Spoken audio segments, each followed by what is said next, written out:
Okay, we're going to do reverse kesa getame. So lay down for me, James. So this is the reverse kesa position. If you've ever been in it, it sucks, right? Here, I'm getting high up under his armpits, pushing his armpits back, pushing his elbows back, flaring his arms out. I got this elbow pinned to the mat, got my other hip under his other armpit, and then look what this gives me easy access to. Very easy to mount from here, okay? So I'll show you guys, but when I'm in this position that James is in, I don't want to let the guy get up under my armpits. It's hard to breathe. Very easy for him to step over to mount, okay? So we'll go over that and then we'll go over an escape. So James is going to get me in that reverse kesa position. Yeah, this sucks. Okay, scoot down a little bit. Let me just get my microphone out.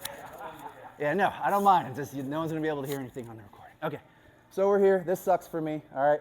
So we always want to have frames. First thing we want to do is some preventative medicine. If he's this high up on me, step over to mount. Super easy to step over to mount, right? So we want to make our frames go back, and just like when we're in mount, I want to wiggle down here. Now if he goes to step over, right, I'm smothering his ability to step over to mount, so it makes it a lot harder. And if he does step over to mount, it's an easy leg capture to half guard. So that's first step, is getting into a good defensive position. So I'm gonna, and you never wanna have your elbows detached from your body as a general rule, right? So I'm gonna make this frame here on his back, wiggle, wiggle, wiggle, just like when we're in mount, get down low with my elbows down so he can't walk back up, because he's gonna be trying to walk back up into me. So I get this down here, right? Now I've got preventative medicine, I've got this leg active. I don't wanna have it like out here where he could just grab a knee bar or something, but I wanna have it active so that he can't just kick his leg over and mount me. Now we wanna get this elbow in under his body as a frame, but he's not gonna just let us do that, right? So just like when we gotta get our frames back from side control, we need to do a little bridge and a little bump. We're gonna do the same thing here. So I'm gonna do kind of like a test bridge. I'm gonna bridge this way and try to kick him over. If I catch him sleeping, maybe, right? Probably not, but maybe. If he doesn't have a good base, if he's thinking about his girlfriend or something, okay. Wiggle, wiggle, wiggle, okay? Get him down here. I do a test bridge, but now he's ready for it, and when he comes back down, look, I get this elbow underneath his body, okay? So now I've got a frame. I wanna make another frame. I find my thumb into his armpit.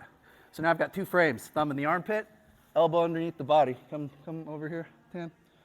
I've got this frame here, elbow underneath the body, which I captured when my bridge failed. I tried my bridge to roll him over real smooth.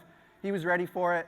As I came back down, I captured this elbow. Now I get my other thumb in his armpit, and now I'm gonna do a big hip escape, right? Making all that space, shoving with both of my frames. And then I could hip escape back in, and if he turns back into me, that's fine. We're out of that terrible position, okay? If he doesn't turn back into me, if he's asleep at the wheel, I'm just gonna take his back. So we end up here, okay, he's up under my armpits. Make this frame, wiggle, wiggle, wiggle, okay? I gotta do my test bridge, it doesn't work. I come back down with my elbow underneath his body. I find his armpit. I make this space. If he stays there, thanks for the back take, buddy. If he doesn't stay there, we'll end up back in guard. Okay, we'll do one more other side. He's up under me. Ugh. Make a frame, wiggle, wiggle, wiggle. I do my test bridge, doesn't work. I bring my elbow down to his belt, next to his butt cheek, in between him and us, okay, making a good frame. I find his armpit. I do a big hip escape. I hip escape back into him. Maybe I take his back, maybe we get to here. He realizes what's happening. He ends up in my guard, okay? But as with all side control escapes, getting that frame is super important. We gotta get there first. So it's elbow underneath the body, thumb into the armpit. Use that to make space, recover your guard. Yeah? Let's run it. 1, 2, 3.